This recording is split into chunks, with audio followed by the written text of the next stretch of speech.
মানে মানুষের জীবনের যে কত চাওয়া পাওয়া থাকে সেটা আপনি পত্রিকার বিজ্ঞাপন দেখলে বুঝতে পারবেন। পাত্রপাত্রী পত্রিকার যে বিজ্ঞাপন হয় সেটা দেখলে বুঝতে পারবেন। মানে সে আপনারা চাইছেন ঠিক আছে, আপনার চাওয়ার জন্য ওই জায়গাটা দেওয়া হয়েছে, কিন্তু তা বলে মানে এত কিছু, মানে টাকা দিয়েছেন বলে এরকম ভাবে ভরিয়ে দিতে হবে? এক পাত্রীর বাবা লিখেছে পাত্র চাই। কেমন পাত্র? সুদর্শন, উঁচু, লম্বা, ফর্সা, উচ্চ পরিবার, উচ্চ শিক্ষিত, সরকারি চাকরি। মানে এক্সপেকটেশনটা দেখেছেন? মানে এতগুলো ছেলেটাকে এতগুলো স্টেজ পার করে তারপর পৌঁছাতে হবে। মানে আপনারা সেই ছেলে খুঁজতে ছেলে খুঁজতে বেরিয়েছেন, না কি আর বলবো, হাটে গেছেন গরু কিনতে? এদিক দিয়ে আবার ছেলের বাবারও কম যায় না।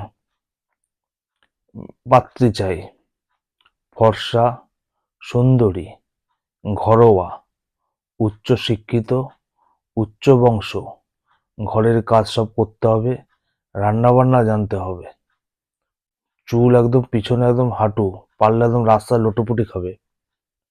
মানে আপনি ভাবতে পেরেছেন? মানে দেখতে সুন্দর লাগতে হবে, ফর্সা থাকতে হবে, তার মানে আপনি নায়িকা খুঁজছেন?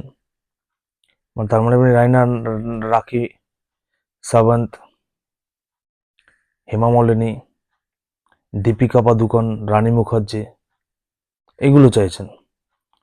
কোনদিন এই নায়িকারা কোনদিন রান্নাঘরে ঢুকেছে? জীবনে দেখেছেন এই নায়িকারা রান্নাঘরে ঢুকেছে? মানে আপনারা জীবনে তো দেখেন যে নায়িকারা কোনদিন রান্না বান্না করে বা এরকম ঘর সামলায়।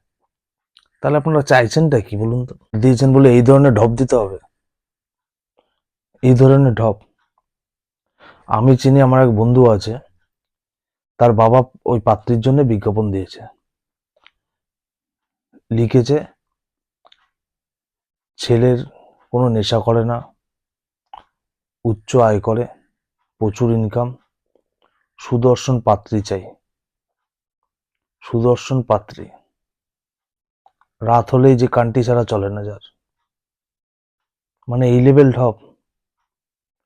হ্যাঁ, উচ্চ বংশে, সে খুব মাথা উঁচু করে চলে। ছেলে উচ্চ বংশে, মাথা উঁচু করে চলে। মাথা তো উঁচু করে চলবেই। রাত হলে যে কান্টি মারে, কান্টি মারার পর মাথা হাতটা নিচু নামে না, সে তো উচ্চ বংশের হবেই। মানে বিজ্ঞাপন দিচ্ছেন বলে এই লেভেল ঢপ? আর যারা বৌমা খুঁজছেন, দেখতে সুন্দর হতে হবে রানী মুখার্জি, কাজ করতে হবে সে কাজের মাসি। মানে আপনাদের চাওয়া পাওয়াটা কি একটু ভাঙিয়ে বলবেন? আপনার চাই রানী মুখার্জি, কিন্তু ঘরে এসে কাজ করতে হবে কাজের মাসি। এগুলো সব একসঙ্গে পাওয়া যায় না।